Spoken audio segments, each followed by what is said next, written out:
Welcome to Business Networking and Referrals. I'm Faithann Basore, and here we're making the invisible parts of networking visible. Things like conversations, body language, and connection, so you can build real relationships that lead to referrals. Let's get into today's episode. Well, listeners, it finally happened. Those of you who listen and have been listening for a while may have noticed that last week there was a huge mistake in the episode 78. So the intro got played twice. That got me thinking. When I first discovered it, I questioned whether or not I should take the whole episode down and put it back up again. And in that thought process, some insights came to me that I want to share with you all. I decided to leave it, and here's a couple of reasons why. I knew that I have already laid a really great foundation, week after week, of posting episodes and bringing value. My foundation was strong, so this isn't my second or third episode. This was 78 episodes in. I make a slight mistake. I know that I'm bringing my whole heart to every episode, and I know that I'm providing simple tips and tricks to make networking easier for those who want to grow their businesses through referrals. And I know that I am bringing the invisible parts of networking and making them visible and simpler and more manageable, like conversations and introducing ourselves. So because I've laid such a great foundation in the podcast, I decided to see if a mistake could be tolerated. And what this does for the networker, if we take this, what happened to me, and we apply it to your networking and your relationship building, what we can think about then is, am I always laying a good foundation so that when I make mistakes, the foundation is still there? The mistake is still there. It's in the air. People remember it. Are we laying a solid foundation of kindness and generosity and competence and trust, so that when we make a mistake, the whole foundation doesn't crumble underneath us? I want to give you a couple of easy things to do that help lay a foundation that I actually wished I would have done sooner when I began networking. The first thing I would like for you to do is find a mentor. Find a business mentor. And this can come in a paid version or a not paid version. In networking rooms, you're going to find those people that naturally want to help. And they may be willing to mentor you without money exchanged. So my advice when you're wanting to look for a mentor, you have to kind of approach it gradually. So if you walk up to Mary and you've met her last week, and she seems very put together and kind, and you walk up to her the second week you see her and say, I'm a new business owner, and I really think it's time for me to have a mentor. Would you mentor me? That's not going to work very well, because that's very overwhelming. Even as put together as Mary is, she's going to be very overwhelmed by that.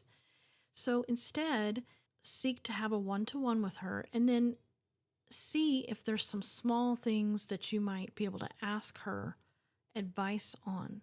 And when you're asking for this help or advice, you want to be very, very specific. So you don't want to ask Mary if she can help you with your digital marketing. That's too big. Maybe instead you say, it's been so nice joining this networking group. You seem so friendly, and I naturally find myself gravitating towards you. And I was wondering if it would be okay if from time to time, if I have a question about my website, could I get your feedback? And even that probably is too broad. If I have a question about my pictures on my website, could you give me feedback occasionally? So you put a time frame, you put a very specific request, and they probably will. If it's more of a confidence building in the room, Mary, you just seem so confident. what's your best tip? Where do you get your confidence from? And then she'll tell you. And then you say, Mary, would it be okay if sometimes when I'm feeling like I just don't have the confidence I need, could I just give you a call? Could you help me? Things like that. Like that's very specific, and they're more than likely they're going to help you. So early on, to lay a great foundation for networking success, so that when you make mistakes, you don't crumble your foundation. One of the things you can do is start looking for a mentor to ask advice occasionally. And what may happen is that, you ask for something really small and specific, and then that person ends up giving you a lot more than you asked for over the course of a relationship. The second thing I would have done earlier is join some kind of support cohort or mastermind. I'm part of two. I really, technically, I'm part of three, and they all serve a different purpose, and they are so very helpful to me. When you tell your brain that something is important, then you're going to start to see opportunities. So you may think right now, well, I can't. I just can't. There's too many barriers in my way to join any kind of mastermind. Well, maybe today, but there's probably opportunities that your brain didn't even let you know about 3 weeks ago. But now that you've put that idea in your brain, now you can start to look. And if cost is a huge barrier to joining any kind of group, what I would suggest is find a friend and just say, hey, can we just be together in business, and can we come together once a month, twice a month, and I tell you my struggles and ideas, and you give me feedback, and I'll do the same for you. So you can start with just simply trade, just simply, hey, no money has to exchange hands, but would you be a sounding board for me? And I'm happy to be a sounding board for you. Because sometimes we just need someone to look at our offer, our idea, our business, our struggles, and just bring a different set of eyes to it, different set of ears, a different perspective.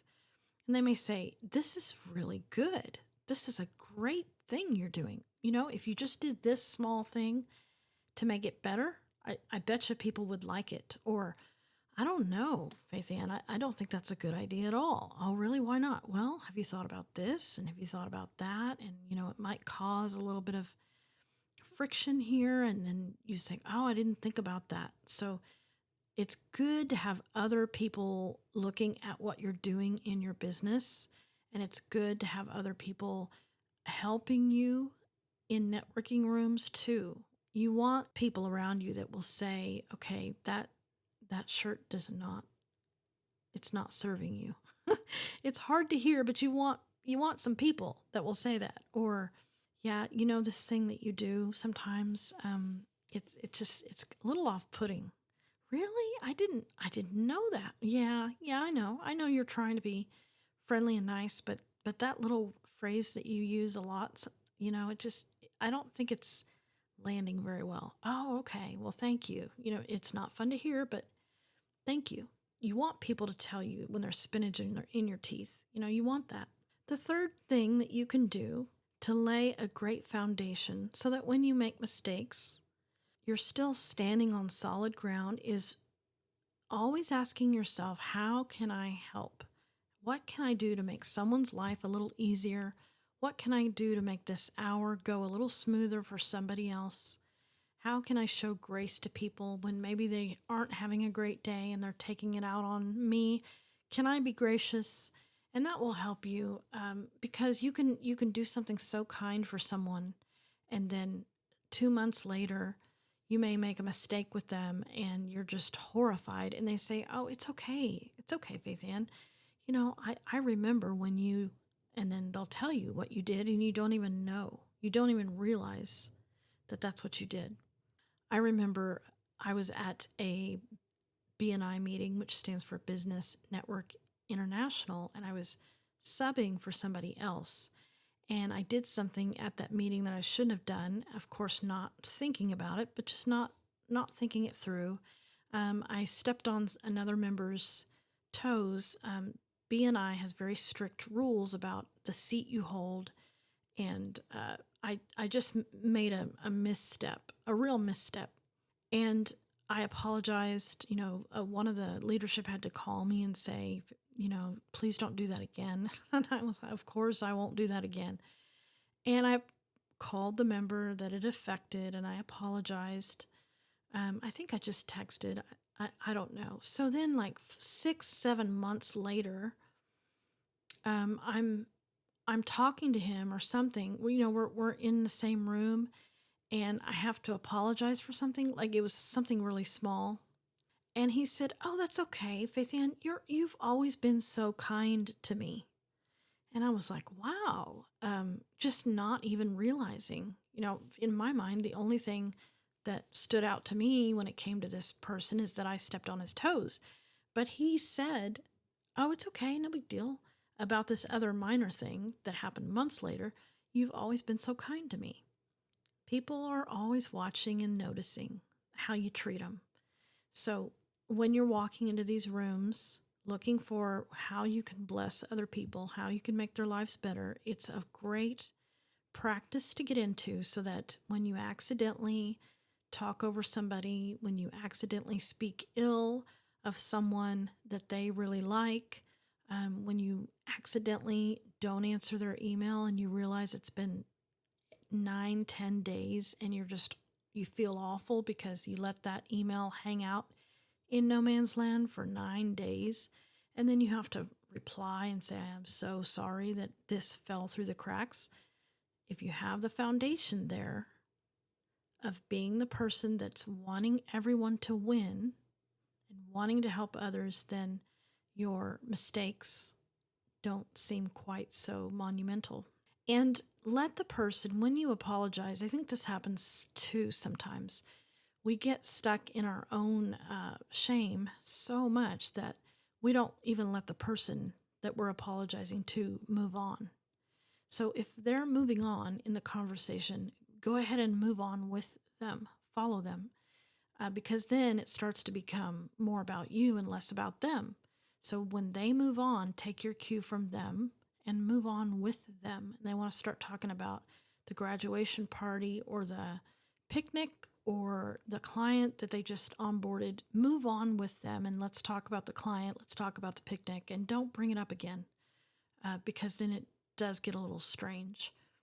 The reverse is true too. You don't need to move on before them. If they're really hurt and they're telling, "Yeah, that really hurt my feelings," you just continue, "I'm so sorry." And let them get it out. Like let them tell you everything about how you hurt their feelings. The tendency is to become a little defensive, but actually the letting them get it out, letting them say out loud what they're thinking when it comes to you, actually is really therapeutic for them, and it helps them get over it more. So don't rush that. Take your cues from them. Continue to apologize until you get the sense that they're done, and they will. But if you try and stunt their feelings and you try and squash them, then they're just going to dig in even harder and really want to tell you the what for. But let them get that out and just listen. "I'm so sorry. Yeah, if I had to do it again, I would do it differently. You don't deserve that." I like to use that. "You don't deserve that. You didn't deserve that." And just apologize. I liken it to not letting someone have their full opportunity to tell you why or how they felt hurt is the equivalent of someone putting a nice cheesecake in front of you, and just as you get your very first tiny little bite and you take it, and then the person takes the cheesecake away right out from underneath you, and you say, "But I wasn't done with that." And you say, "I gave you cheesecake. I told you I was sorry. I gave you cheesecake. No, you gave me a tiny little bit. I wasn't ready yet. I hadn't had a chance to savor, like to enjoy the cheesecake." So let them, enjoy is probably not the best word, but let them sit in their feelings of being hurt for as long as they need to. And you'll find that it helps them get over it faster. And then also, if they've moved on, you have to move on with them. Okay, move on with them and talk about chickens or the baseball game, the picnic, the new client, and just let that be what it is. And then when you're done, when you're off the phone or when you walk away, if you want to still continue to feel bad, I guess you can, but take your cues from them. Okay, and then here's the last thing that I want to say, and it's not what I wished I would have done, but it is something that has come up, and it's a little bit harder to do, but it lays a really great foundation. So let's say that you learned that someone has referred someone else, and you kind of thought that referral would come to you, and you learn it didn't come to you. And there's no bad blood or anything. Nothing bad has happened. You're surprised. What you can do is talk to that person. Maybe you set up a one-to-one and you just gently ask, I'm wondering, what would it take for me to earn your next referral? Just in a very non-judgmental way. You can ask, what would it take for me to be considered the next time you need whatever it is you do? It takes a lot of guts to do that, to ask. If that happened to me, if someone came to me and said, I thought that, we had a relationship where it would be something that you would feel comfortable referring me to your neighbor, and I learned that the referral went to someone else, and I'm just wondering, what would it take for the next time there's an opportunity for you to consider me? And I think I would just have a lot of respect for the person who came to me and asked that question. So consider doing that when you're feeling a little bit down about not receiving a referral that you thought would come to you. So let's do just a quick recap. Mistakes are okay as long as you have a solid foundation and you own up to them. Your walls aren't going to crumble around you if you've laid a solid foundation. Get a mentor that can give you the kind of feedback that may be hard to hear, but that you need to hear, that can say, maybe not this idea, maybe stop doing that, maybe do this instead. Look for some kind of accountability group or some kind of cohort to join to get support. And if money is an issue, then grab a friend in business and just offer, hey, would you hear my ideas or give me feedback on what I could be doing better, and I'll do the same for you. And then when you make your mistakes, apologize as long as you need to. Let that person get it all out. And when they move on, you move on with them. And then if you are surprised that a referral didn't come your way, you could ask that person, is there anything that I can do to be considered for your next referral in XYZ? And that takes a lot of courage, and I'll be very proud of you when you do that. And more than likely, the person will gain a new respect for you just by simply asking the question. And then you can learn if maybe there is something you can do to earn that person's next referral. Now, if you are wanting some support around networking and you think it's time now to just really get serious about growing your business through referrals, and maybe you just need a simple plan. The networking seems overwhelming and you just need a plan to find the right meetings. And then once you find the meeting, what are you going to do once you get there? Should you join an industry exclusive group, or should you look for more groups that are open to all? It's just so many decisions and you don't know where to start. Hop on a discovery call and let's see if there's some ways that we can work together and get a plan for you to confidently walk into rooms with other business owners to talk about your business and to start developing some relationships that will move your business forward, help you grow through referrals. That link will be in the show notes. It's the Discovery Call link. Thank you for listening to the Business Networking and Referrals podcast. If a friend or business connection came to mind while you were listening, someone you genuinely want to see thrive, send this episode their way. And if you want better one-to-one conversations, grab 10 questions to ask in a one-to-one at thenetworkerstourguide.net/resources. Now go network. I'm rooting for you.